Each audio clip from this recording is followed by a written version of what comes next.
Hello friends, তো দেখতে পাচ্ছ আমরা আজকে বন জঙ্গলের মধ্যে হাজির হয়ে গেছি। হ্যাঁ, একটাই কারণ, সেটা হচ্ছে যে বিলাতি জাম পাড়া।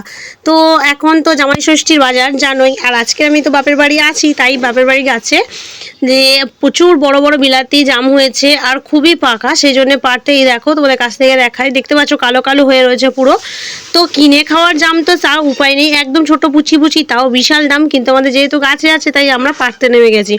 এই দেখো আমার বড় মশাইও গাছে জাম পাড়ার জন্য চলে এসছে, তো ও একটু জাম পারবে, আমরা কুড়াবো। আমি আর ভাই আছে, কিন্তু এটা এমন পজিশন আছে জলে নেমে কুড়াতে হবে জামগুলো একটা একটা করে, না হলে একদম কুড়ানো যাবে না। তোমাদের একটা দেখাই, এই দেখো কত বড় সাইজের জাম, এর থেকেও বড় বড় সাইজের জাম আছে।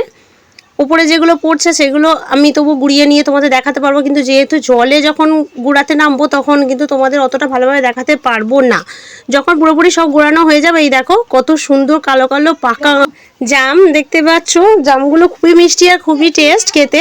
কিন্তু আজকে আমাকে ক্যামেরাটা আপাতত বন্ধ করে অন্যের হাতে দিতে হবে, কারণ আমাকে জলে নামতে হবে একটু কুড়ানোর জন্য ভাইরাতে। তবু ওপরেগুলো আমি যতটা পেরেছি এক হাত দিয়ে গুড়িয়েছি, তোমাদের দেখালাম। তো দেখতে পাচ্ছ আমি আর ভাই জলে একটু হাতে মানে খুঁজছি, আর বড় মাছ ওদিকে টানছে।